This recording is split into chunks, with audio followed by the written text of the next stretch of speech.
Welcome, welcome. It's the Dragoncast Christmas Day episode. I'm Jamie East. And I'm Chris Mandle. Well, I don't normally introduce myself. I know you don't. I just feel as though we've got to move on from me being daddy all the time. Hey, Jamie, don't mess with the thing if it's not broken, okay? No, I suppose not. And, oh my goodness, it's the Christmas Day episode. Wait. I think Jamie's going to get his Christmas hat. Oh, no. I know what he's getting.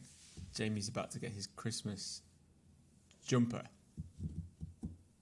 Here it is. Oh my god. Da da da da da da. Oh. Bit of a sexy striptease for YouTubers. Like and subscribe. Here we go. Like and subscribe. Oh. There we go. Oh my god, it's great. That was a suspenseful pause.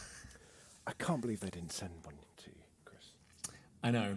I mean, listen, HBO have been very Maybe good there's to just me. one per podcast. Maybe we're supposed to share it. That's fine. You can have it for next year. That would be nice. How is it? Is it nice, good quality? You know what? It is a good quality one because normally, kind of promo Christmas jumpers, not being disparaging to all of the other ones that I've had over the years, you wouldn't want to kind of like. You have to wear kind of rubber shoes when you wear them. You know what I mean? You wouldn't want to be anywhere near any naked flames. This one, however, it feels doesn't feel like completely man-made. Although I'm sure it's made out of recycled fucking tires or something. Yeah. How many children in Flea Bottom died stitching that jumper? Precisely. It looks. I mean, it's also very hard to tell, but it looks very good stitching. I think. Thank you. Yeah, and also got sent. Finally, got the Blu-ray of House of the Dragon. Very all good. Episodes on there. Also, there's a lot of extras on there as well. Okay. Over 1 hour of bonus content, including 2 exclusive featurettes. Return to the Seven Kingdoms reflects on the legacy of Game of Thrones and its connection to House of the Dragon. Blah blah blah blah. Welcome to Westeros with Ryan Condal, Miguel Sapochnik, and George R.R. Martin. I've got a Blu-ray player. This is the thing, isn't it? Although I've got a PS5, so I can watch it on the PS5. You'll be fine then. So listen, what I'm going to do. I'm going to open the cellophane and I'm going to watch the extras, but then I'm going to give it away to a listener. So lovely. If you're listening, Chris, can you think of a question that someone could answer maybe and leave in either Twitter or YouTube comments? Yes, I've got. House of the Dragon related. Yeah, go on then. I was going to do a Game of Thrones related one. Okay. Oh, okay. Game of Thrones then. Game of Thrones. The question is, what is the name of Davos's son, who is in this episode that we're about to discuss today? Fuck. I'd written in my notes. Who was that guy?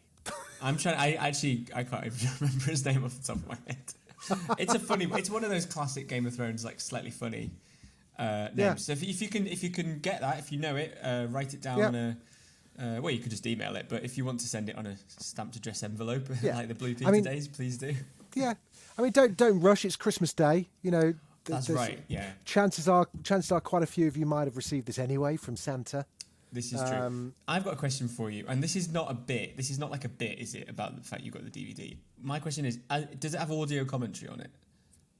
Oh. Because when I used to have a DVD player, back in the olden days, I'd watched episodes of like Futurama or like Scrubs or whatever, and I knew all the words. I would then listen to it with audio commentary and just hear them just like vibing away, and that was my favourite thing to do with DVDs. Is just to like. No, it doesn't.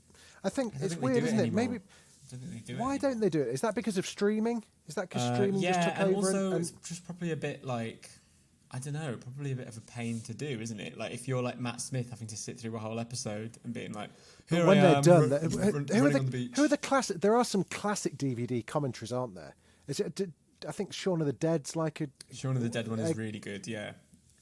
And there's some good ones with stuff like I think Kevin Smith's always game for one. Seth Rogen. I think all of the usual kind of suspects. The like super bad sort of era like of films. You know, like the sort of Seth Rogen, Michael Cera, like any of those like goofy stonery films. They always have good. But commentaries. I might be imagining that there's really good ones for The West Wing as well. Maybe I'm imagining that. I mean, I wouldn't be surprised. Like David Fincher, maybe for Fight Club. It used to be a whole thing, but I think now I just don't think you get it. I mean, I can, yeah. I'd imagine that Well, it's going to be economic, isn't it? It's going to be purely economic. Whereas, like back in the day when like the fucking Matrix came out on DVD or whatever, and they would make as much, if not more, money from the DVD release than they would the cinema release. It was all about how can we encourage people to buy the Matrix rather than Fight Club? And one way of doing that was to have a really good kind of DVD commentary on it. Whereas now it's just kind of like, well, I'm guessing most people will own this. Yeah. Maybe just as collectors items. Yeah, I think that's it. You know, a lot of films like back in even the noughties, they were made at a loss at the box office because they would recoup it. And it's those sort of mid-tier comedies. Like you don't really get many films like Superbad, for example, in the cinema now. Everything is either like IP, like Marvel, Star Wars, Indiana Jones, or it's like super indie black and white about someone making a sandwich that's like starring Adam Driver.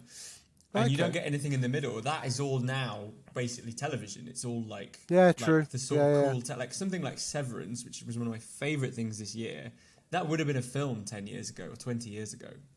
It would have sank. But it would have been. You'd have it on DVD. So that's our little State of the Union for Christmas Day. I found a website called RateThatCommentary.com. It's saying the top 100 commentary tracks on DVD. And I tell you what, this is a good example of why they were so good. Is because, like in the top 10, I would say maybe only one of them is probably considered to be like a classic film. Right. The rest are all kind of like fodder. So at 10 is like The Island, which is like a pretty shit Michael Bay film. I think it had Ewan McGregor and Naomi Watts, maybe, I think, in it. Might be imagining that.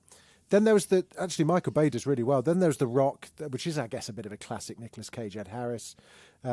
Perfect Storm, great film. Seabiscuit. God, I'd have to be on a very long flight to be even on a long flight, you can just fall asleep. You don't have to watch anything.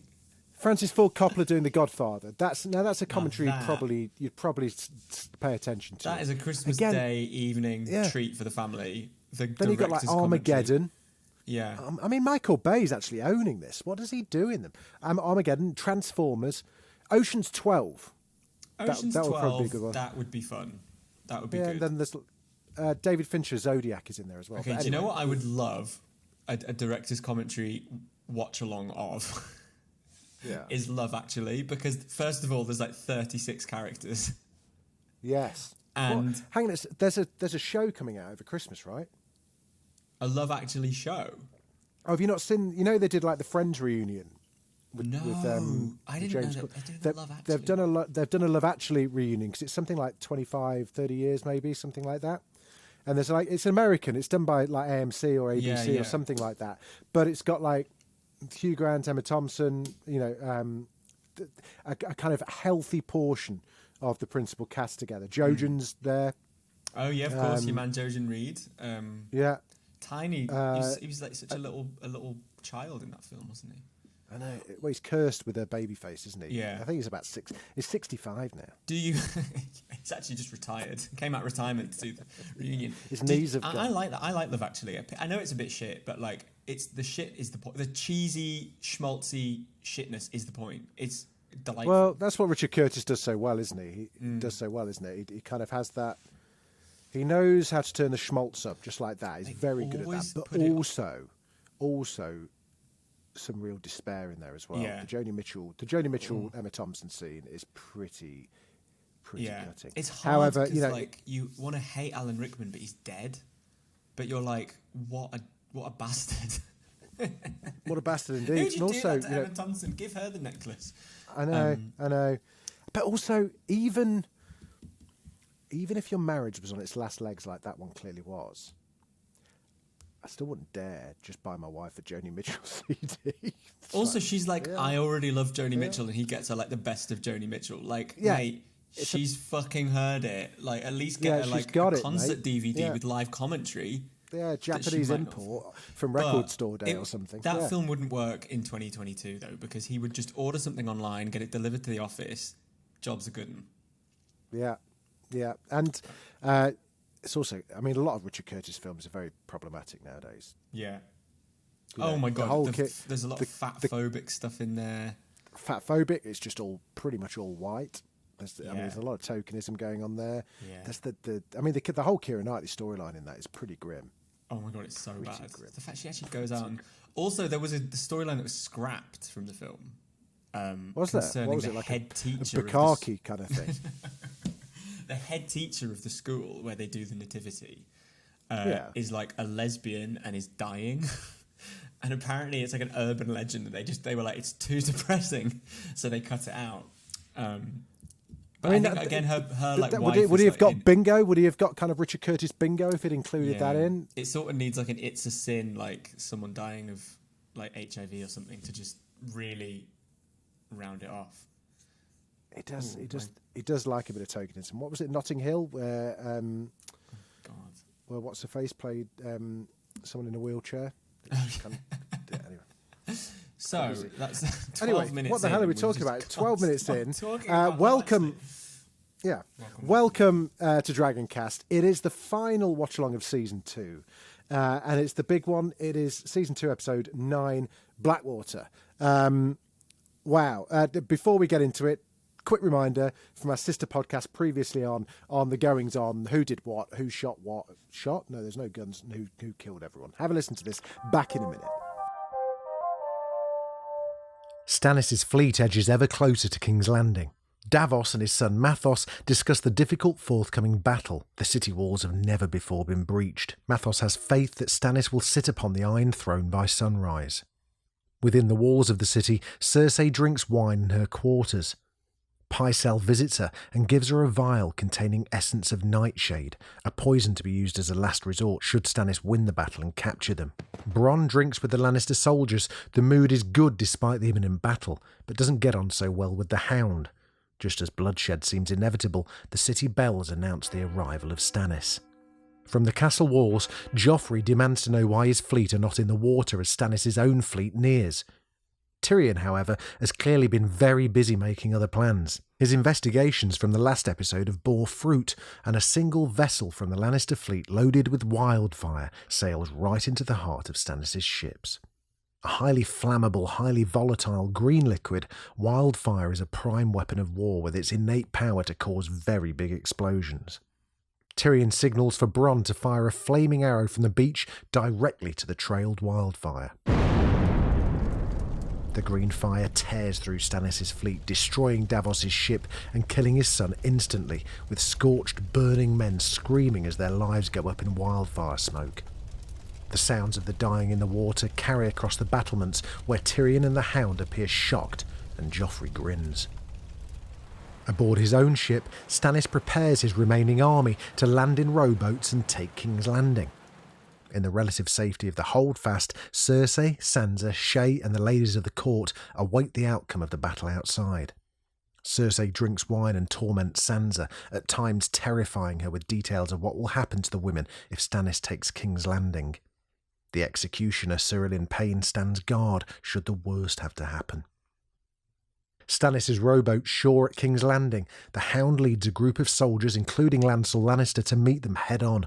Lancel is struck in the arm by an arrow and retreats from the battlefield. Back in the holdfast, Cersei begins to question Shae about her past, but is interrupted when Lancel bursts in. He tells Cersei that Stannis is at the city walls. Cersei commands him to remove Joffrey from the battle immediately. On the battlefield, the Hound is momentarily stopped in his tracks when a burning enemy soldier runs screaming at him. Just as the Hound looks doomed to die, the enemy is killed by Bronn's arrow. The Hound retreats from battle, only for Joffrey to command him to return. The Hound pours scorn upon Joffrey and leaves anyway. Lancel arrives under Cersei's order to remove Joffrey from the fight. Joffrey offers no resistance to the idea and beats a hasty retreat. His cowardly departure disheartens the men on the front line, but Tyrion rouses them with a bold speech. Back at the holdfast, Lancel warns Cersei that the battle is lost if Joffrey doesn't return to fight. Cersei refuses to allow it and storms out. Shae tells Sansa to lock herself in her quarters and await Stannis. Upon entering her room, she's met by the Hound, who offers to keep her safe and take her north to Winterfell. Sansa declines. As the battle rages on, Tyrion leads the troops through the tunnels beneath King's Landing and surprises Stannis' soldiers with an attack from the rear, during which Tyrion is betrayed by Sir Mandon, who brings his blade down across Tyrion's face. Mandon is speared through the eye and killed by Podrick Payne, Tyrion's squire. In the throne room, Cersei is seated upon the Iron Throne with her son Tommen, telling him a story as she prepares the nightshade. In the nick of time, Tywin Lannister and his new allies from House Tyrell arrive and defeat Stannis' army. Stannis is dragged from the battle by his men, screaming at them to stand and fight. And in the throne room, Cersei is stopped from giving the poison to Tommen at the last moment as the warrior in Renly's armour enters and reveals himself as Sir Loras Tyrell. Tywin Lannister marches into the throne room and announces the battle is over and that Lannisters have won. Am I right in thinking, Chris Mandle, this was the first set-piece Game of Thrones episode? This was like the big first event episode, right? Before then, it had just been toing and froing, and this was the first one to set the stall for what was almost like a Game of Thrones tradition with Hardhome, with Battle of the Bastards, with the Long Nights, with all of those ones that follow. Pretty much every season has a set-piece around this time. So the next season is the Red Wedding, which is kind of different because most of the episode's not about the wedding. Season 4, you have the Wildlings invading the Wall. Season 5, you have Hardhome. Season 6, you have Battle of the Bastards. Favourite. Yep. Season 7, you have the one where they go and try and catch a white and the dragon gets killed. And then season 8. That's a good one. So there's a sort of precedent. And the sort of the abridged version is that season 1 they couldn't really show any battles because they didn't have the money. They barely had the money in this one, let's be frank. Yeah, and it's slimmed down considerably, but it's fucking epic all the same. I mean, it's cleverly done, but we've talked about this episode on the podcast before. I absolutely love it. I think it's one of my favorites. I think it does. Why? What do you like? What do you like about it so much? So I tell you what I don't like about other ones. Okay, so the Wildlings attacking the Wall. You've got good guys, bad guys, right? I mean, it's complicated because why they want to cross south is quite understandable. But the Wildlings aren't going to kill all the Night's Watch and take over. You just know that, right? Battle of the Bastards, again, it's set up for Ramsay to get his just desserts, right? The whole story's sort of predicated on we've got to get rid of Ramsay, otherwise we're all fucked and the show's not going to end. The reason I like Blackwater is at this point in the show we're all Team Stark, right? They're the guys we want to win. And neither of them are in this battle. You've got the Lannisters and you've got Stannis. And either of them winning is bad for the Starks. Either of them losing is bad for the Starks. And so what I like about this is that you're sort of watching and you're kind of going, well, is it good that Stannis is doing well? Is it bad that Tyrion might get killed? How do I feel about Cersei being facing up to her sort of impending death? It's just morally complicated, and I think that's what I really like about it. And when I was watching it the first time, I remember it so well. I didn't know who I was supposed to root for, and I think that makes it really exciting compared to some of the later sort of fights and battles on the show. That's a good point, because I think naturally you are drawn to the goodies, and I guess not having that allegiance allows you just to kind of watch it as a spectacle rather than possibly not as invested in who wins. Does that make sense? So you can pay attention to the kind of. I think it's just cool to just be like, I don't know who the show wants me to root for, because by this point in the show, Tyrion is great, right? We love Tyrion. Yeah, we do. We love but Tyrion. He's part. We of like Lannisters. Sansa. Yeah, love Sansa. We hate Joffrey. We hate Cersei. But then Stannis is not likable either, and so he's not. But then also he's also the rightful heir to the throne. Yeah. And I think it's just the amount of violent. It's so violent, and there's so many people die, and you keep thinking this is barbaric. And it doesn't. It's just kind of funny to me that neither of them. No one comes out of this in the very, very end of the show, Like, Yeah. it's quite insignificant in the grand scheme of things. So Yeah, I just yeah, love it. yeah. I think it looks great. I think the set piece with the wildfire is just amazing. It's savage. Oh, so good, so good. And I think, But I guess okay. it's the thinking man's crumpet episode, isn't it? Yes. The other one more thing, which we'll get into in a sec, I suppose, is there's tons of people involved. So you've got like Sansa, you've got the Hound, you've got Stannis, you've Everyone's got Davos, in it, yeah. everyone. And later on, like when Jon is like fighting the wildlings, it's just a bit like, oh, you've got like Jon and like Gren and Pip and Bob, and I don't know who all these people. I don't care about any of them. Like, they're just all of the random guys up there. No one in Westeros knows that fight's happening. No one else cares. Do you know what I mean? It just feels hard to sort of latch onto it. So, yeah.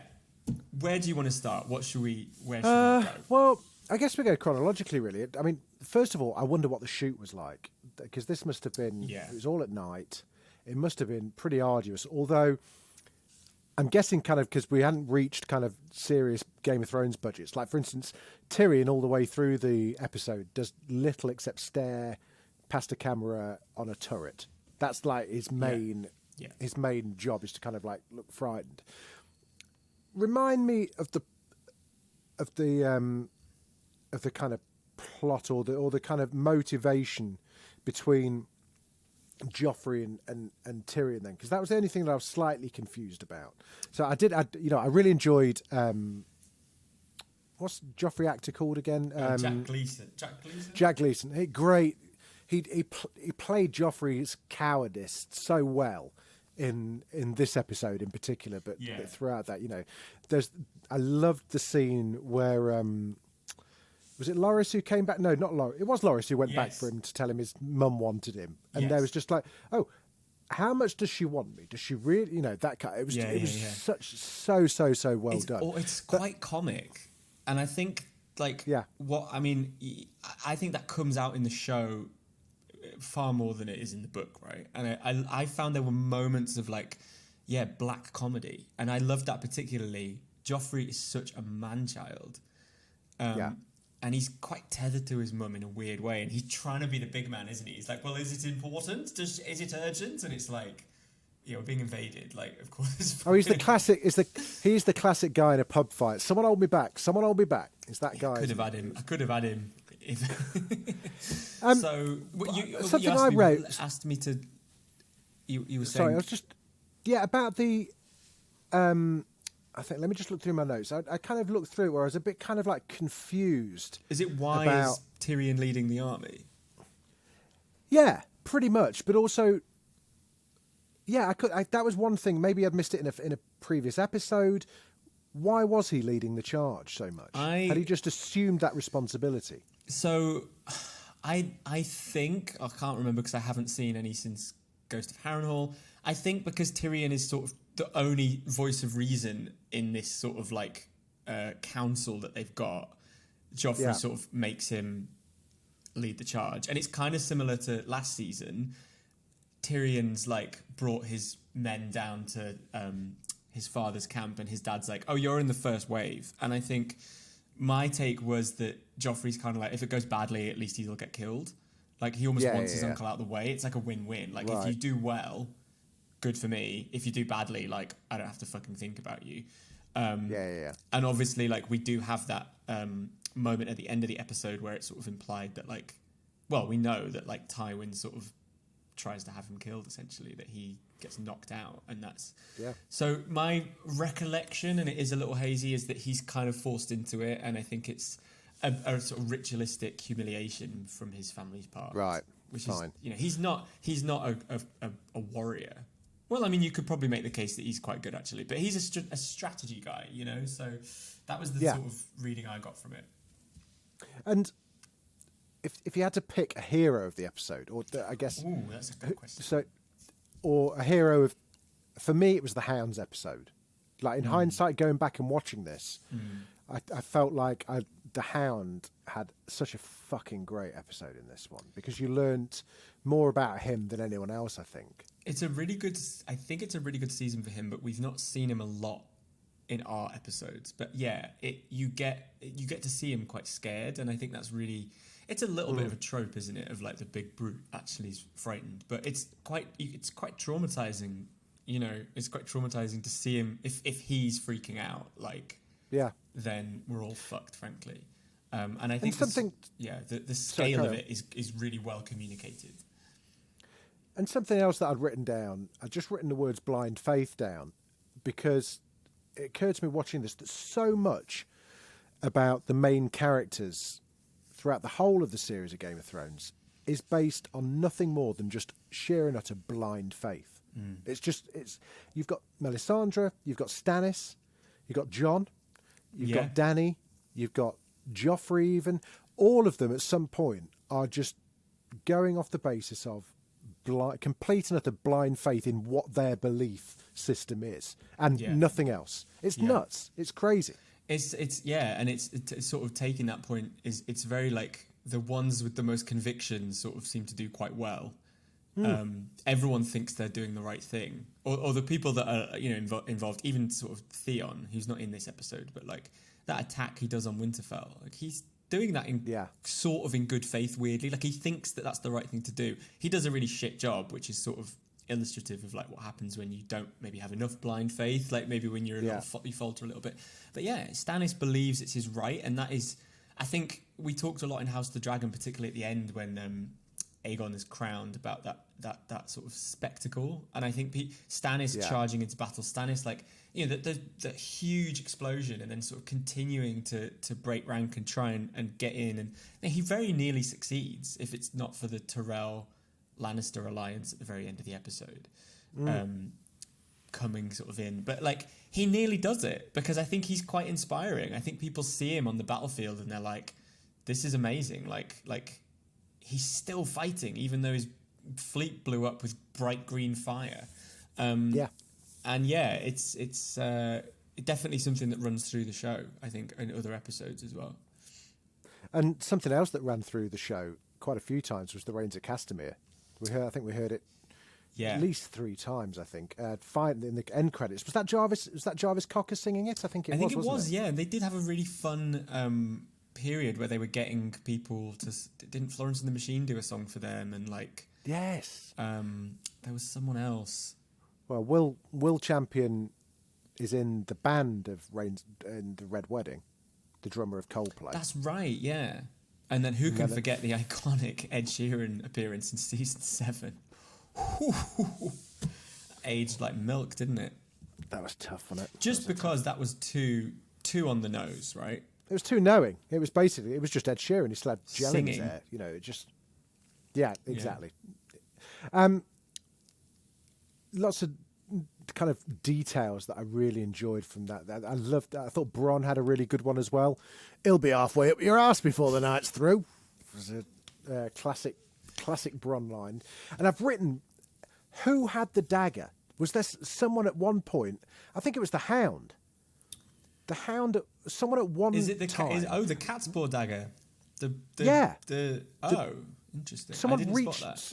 There was a scene. I think it was a scene. Must have been with the Hound. Yes, it was Bronn. Did Bronn have the cat's paw dagger? I just thought it was a generic dagger. I didn't think it was because I'm sure Littlefinger must have that by now. I think doesn't he have it? Well, he had it. I don't know if he still has it. Doesn't he get it? Where does it go? Hang on. Where does it go? Where does that dagger go? Well, Arya hasn't got it. But she gets it. She uses it in the Night King. Hang on, this would be good. This would be some good homework for people / me. Tracing the journey. Yeah, we need a cat's paw dagger timeline right from House of Dragon season 1. We need a correspondent. But that I thought that was just most people would have a dagger on their hip for. Right. Okay. Fine. Closer. I'll let him off. I'll let him off. Yeah, whatever. But I tell you what, I'd love to talk about is the scenes. Cersei, Sansa, Tom, and like Shay. Like they're all in the tower. In the panic room. Yeah. That is Cersei's getting absolutely shit faced and classic Prosecco o'clock.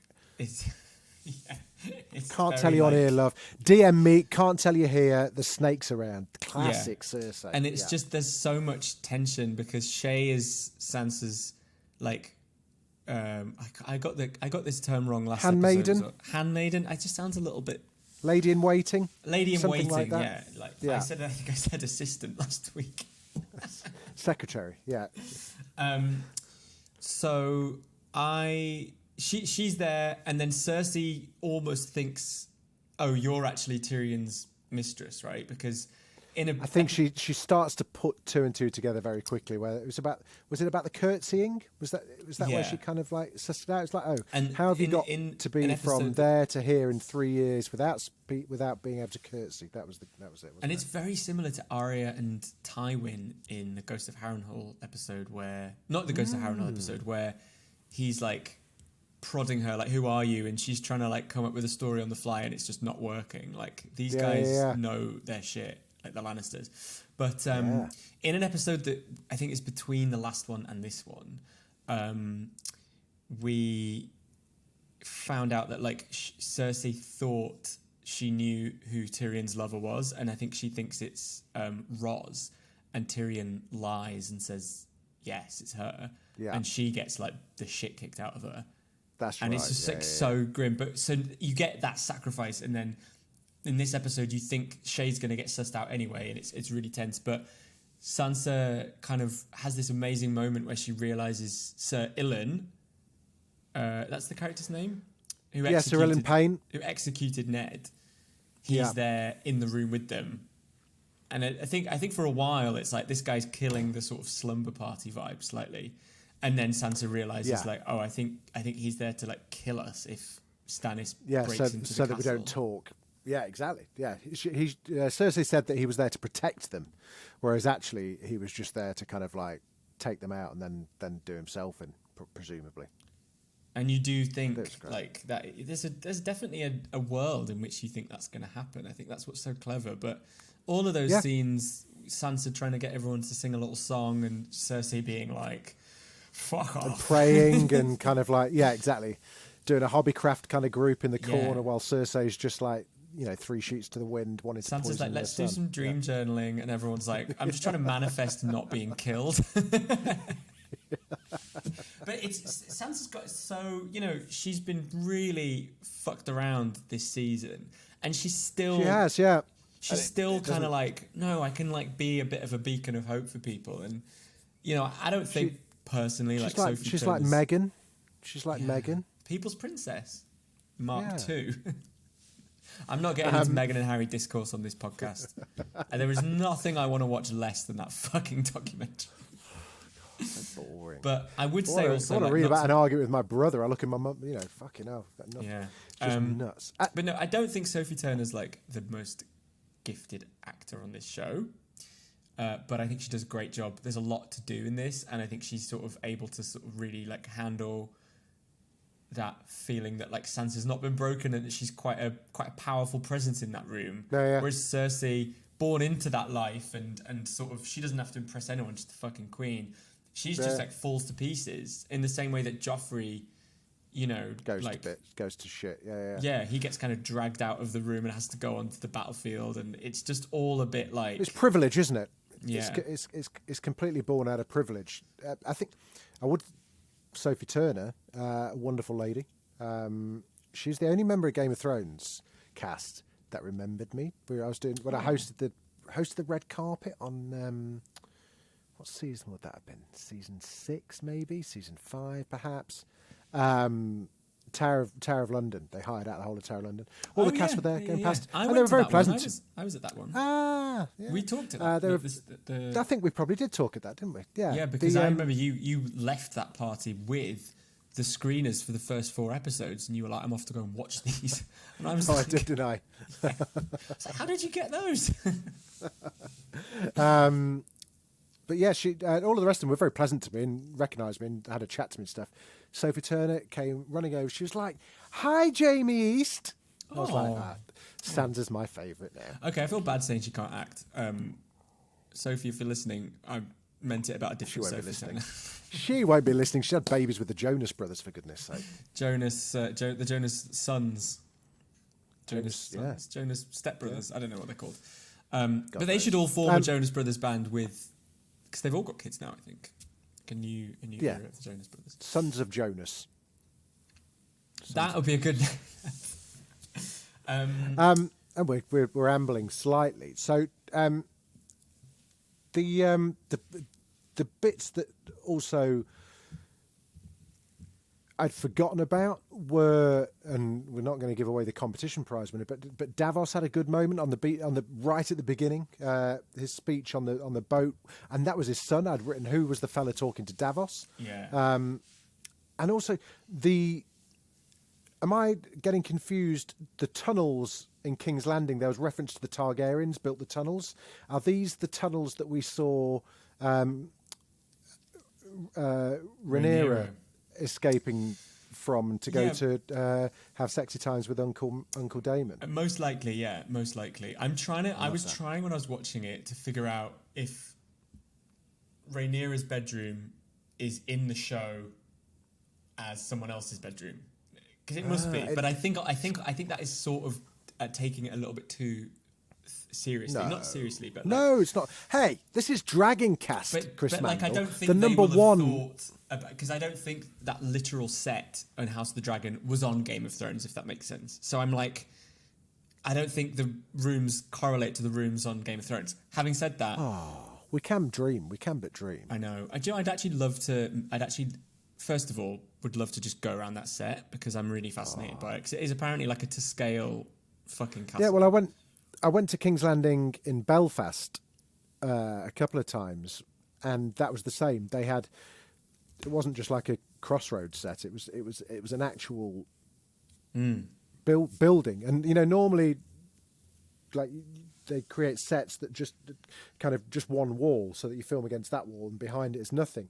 With King's Landing and what they've done in House of the Dragon 2, it's an actual building, so they can decide to shoot. Or let's go into this stairwell here and shoot there, and you just bit up a bit, go into the bedroom, and you can actually walk around and kind of map it out. It's there was clever. Down to the level of detail, right, in the even the nails in the wood in King's Landing that I saw had the sigil, had the Lannister sigil. Oh my god! Someone's gone round etching the little lion into all the nails. Oh, it's amazing. But to answer your question about the tunnels, though, in season 1, again, we sort of missed these out, but Arya, the reason she sort of gets lost and ends up living in the streets around the time Ned gets executed is she goes down into the tunnels when she's chasing pigeons for her sword lesson. Her sword master was with Thingamajig. Yeah. And she overhears, I think it's Varys and Littlefinger, or she hears some people talking about Ned. She runs away, she gets lost, and when she sort of follows the tunnel, she comes out in like the middle of Flea Bottom, and she ends up kind of just being lost. And that's why when we see her in Baelor, she's wandering around sort of cracking the necks of pigeons and trying to sort of like piece a meal together. So those are the same sort of tunnel system. And actually, I think in the final season, Jaime uses that to get into the castle to meet Cersei before the castle collapses. So it's kind of all there. Love that. In a manner of speaking. Lovely stuff. The Hound was great. We talked about him already. Yeah, I love that. But I'd forgotten that he had a complete collapse and just kind of gave up the battle and just went back to drink wine. One thing we should mention about this episode is this is written by George R.R. Martin himself. Was it? Oh. He used to write one episode a season and when stopped to finish he was Winds so of busy, Winter. which is still clearly never going to finish. It's never going to finish it.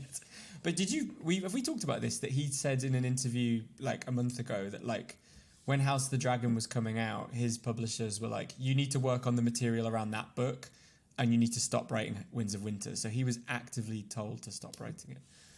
Oh my God. That's a bit fucking annoying. That must be very annoying for people like that are waiting for that book, because Jon Snow's still dead at the end of that.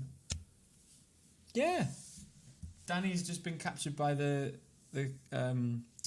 Dothraki again. We all know how that plays out. But let's talk about. We've not really talked about the battle. It's kind of hard because it's sort of there's a lot of. I do think this episode is brilliantly like choreographed, but like a lot of the battle is kind of hard to follow. You get the most from the reactions from people, don't you? Yeah, most of the battle is just 20 extras standing under a boat. That moment was a great cinematic moment. The realization that Bronn had snuck off on his own and been tasked, and that Tyrion had this amazing plan all thought out. The reveal was really well executed. I thought it was really well done. Yeah, my understanding as well is, no one expected wildfire. Nobody sort of Stannis, Davos, they can't comprehend that they would have had this. So it's an amazing moment when they sort of realise that they're playing a completely different game to the Lannisters. They've got, it's like a nuclear power. It's the closest thing to having like dragons, right? This propulsive fuel, this like sort of slightly magical.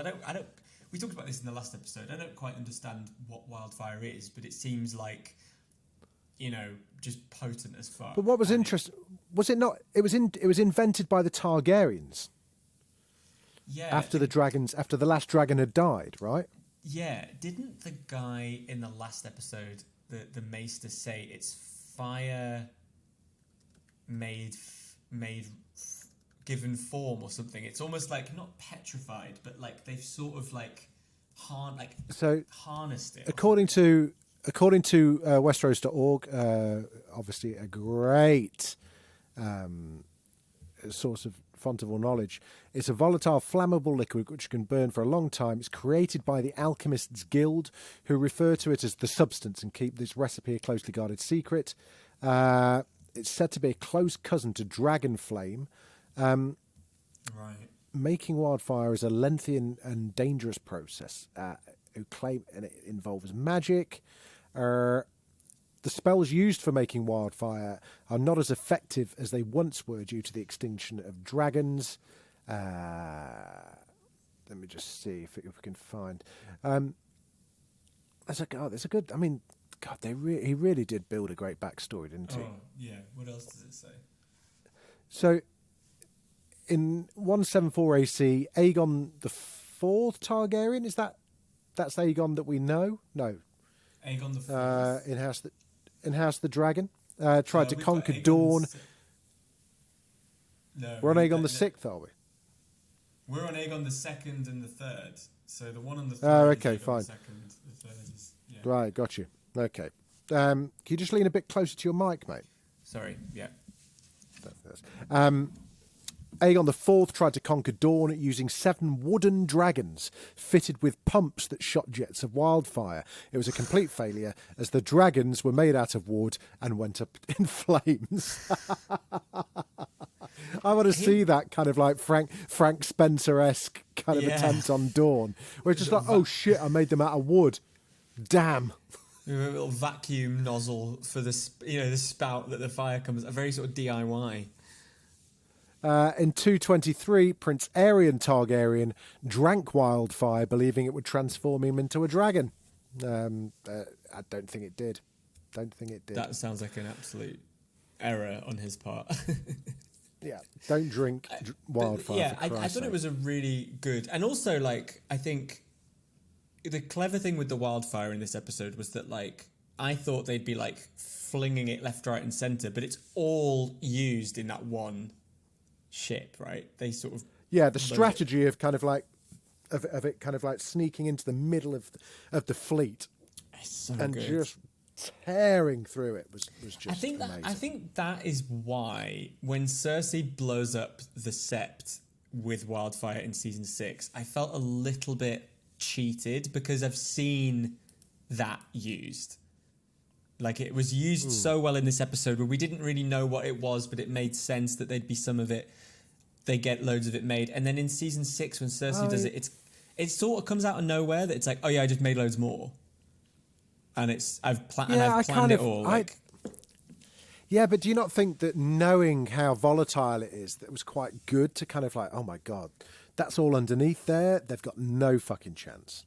I quite enjoyed that. Yeah. Also, just thinking about it now, I mean, that is the Sept that that would be the same building. Obviously, it looks very different, but it would be the same building that Aegon had his coronation in, and they had the beast beneath the boards, right, which was when the dragon burst out. Cersei doing and it that's is where the wildfire like, were. Yeah, it's kind of like the next generation, like a false the dragon. Beast beneath the boards. Yeah.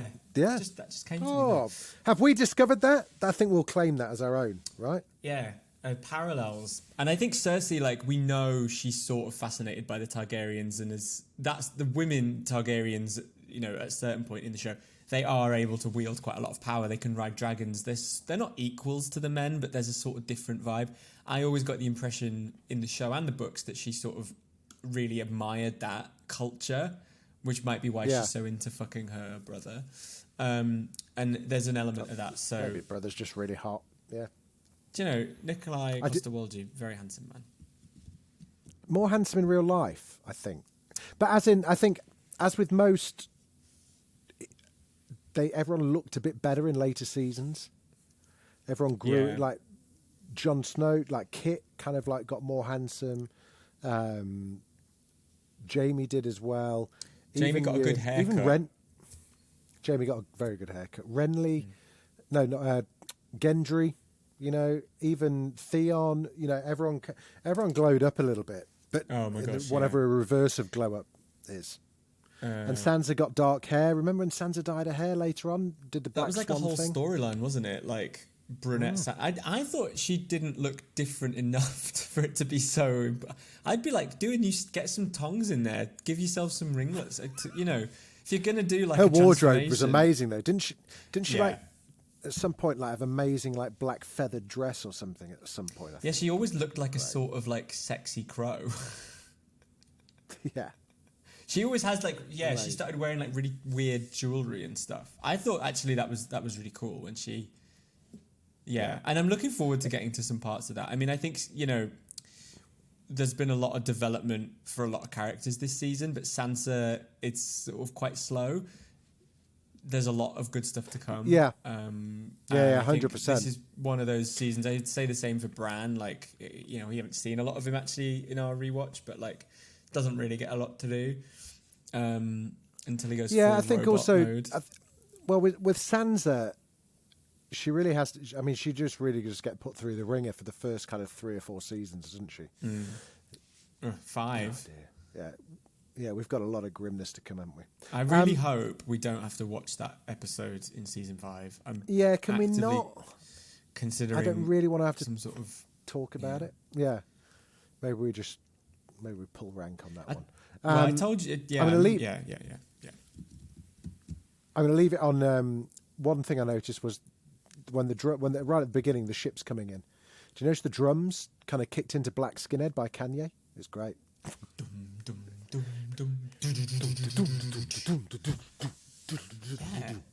Ah dear. Right. And look how that battle ended for him. That's it. That's with season 2 is done. I enjoyed that. Episode 10 was. I did carry on watching that actually, just because I couldn't remember how it ended. Weird ending to season 2. Very weird ending. Didn't really have. What happens? What are the broad strokes? Again, Mandela effect, which I'll talk about in a minute. In my mind, it was where Sam killed the White Walker, but actually, But actually, all that happened was Sam was in the snow. He got separated from the couple of knights that he was with, and there was the procession of whites and the White Walkers. Just kind of went past him and kind of looked a bit terrifying. But as cliffhangers go, didn't really feel that special. It's quite yes, I remember that now, because then in season 3, the Fist of the First Men, which is where they're staying, gets attacked. And like loads of them get. But I don't think we see it. I don't think we see it. I don't think we see the White Walkers. No, it's Hardhome. It's Hardhome, isn't it? Where John has that fight with this. Where the White Walker I don't think jumps through weirdly the roof, don't. Isn't it? Yeah, it's a very weird way to end it, because my reading of it was that they knew Sam was there and they just walked past him. Yeah, the White Walker looked at him and just went and just like went past. My friend Ross Mullen. Because I think like it's safe to say at this point they were like, we need to keep White Walkers in, but we don't know what they're doing. Yeah, there's right? something happening. Well, because otherwise, without that element in there, obviously they need to keep that like sense of dread bubbling around. But also, without that, there's no point in the wildlings migrating south doesn't make any sense. So which then means that the fight between the Knights of the White Watch and the Knights for the Wall in season 3 doesn't make any sense either. So it does lend a bit of motivation to a lot of things, doesn't it? Yeah. So we've got season 3. We're going to be starting that in the new year. Yes. Right. We're going to do a different way of voting this time, so that every episode gets a fair shout. Not that I haven't enjoyed the ones that we've been doing. I think we've been really lucky, but I think as time goes on, we've realised that actually we're just separating out into chapters, and that's not very fair, really. So there'll be a long old Twitter thread, 10 tweets in it, like the 3 that you want us to watch. Maybe I should put a synopsis in that tweet as well, so that you know which episode it is. Even you could even just link to the episode. Almost like Friends, like a friend. The one where where Chandler kills the one where the ugly naked guy. Yeah, the ugly naked guy shoots an arrow through Egret. Yeah, the one where Ross sleeps with his sister. Yeah, I'm sure. I think you could link to Did that actually happen? Yeah, I'll link to the Wikipedia page of it. Yeah. Because some episodes, it's like it's not an episode about any one thing, but lots of cool stuff happens. Yeah, I think season 3. We'll talk about this when we get into it. I think it is probably the best season for me. Season. Actually, the best season. Okay. I think is it not? Which is the one where there's just a lot of dawn? 5. Which is that one? That's 5. 5. That's 5 is a season of high highs and low lows because it was starting to fall apart. I think 3, and would it be interesting because I've rewatched it a couple of times, right? But like the signs of a red wedding are all there when you watch it back. Yes, kind of. Not okay. exactly, Well, I'm looking forward to that then, because I didn't pick up on any of the signs. I was proper YouTube reaction video screaming. Red Wedding is a really interesting episode because it's a bit like when we talked about Baylor. The wedding happens kind of in a vacuum, and the rest of the episode is like, like Bran sits in a castle and talks about wolves. It's quite like it's good, but it's quite weird. So okay. I can't remember. I mean, there's some that I'd really like us to cover. I don't want to say which ones, and I don't want to swing the votes. But Blind Faith, Chris Mandle, Blind Faith. Put your faith. But I think the whole 7. thing is great. I think it's really great, lovely stuff. Cool. Listen. If this is Christmas Day, what are you doing right now? Are you with family? Are you with your fella? What's going on? Where are you? On Me Christmas specifically. Day? Yep. Christmas up in Carlisle with the Mandles. Rob is down with his family in Croydon. Do they know about each other? Are you kind of are you pretending you've got a wife somewhere? Are you both pretending you've got wives somewhere, or is it all open and friendly? I pretend I have several wives in. Yeah. No, yeah. That is the Carlisle way. Yeah. It is. Yeah. Ours is. We reap what we sow, or whatever the sigil is. Our families are pals. They get on quite well. Yeah, that's good. Oh, there we go. The mums text each other. It's lovely. And also the great thing is, because we're recording this just before Christmas. I'm putting this out there. My Avanti train taking me to Carlisle did not get cancelled. There was no breakdown. I got there safely, and I'm just manifesting. You're manifesting. That. Yeah, tell me about your Christmas Day plans. What's on the table? Well, I'm off to New York on Sunday for 4 days, just to kind of take the younger Easts there. They've never been there. I love that. And I think because that's like a big thing, that it's not going to be quite a big event for Christmas Day. It'll be nice and quiet, just me, Mrs. East, and the four young wildlings, and. Aww.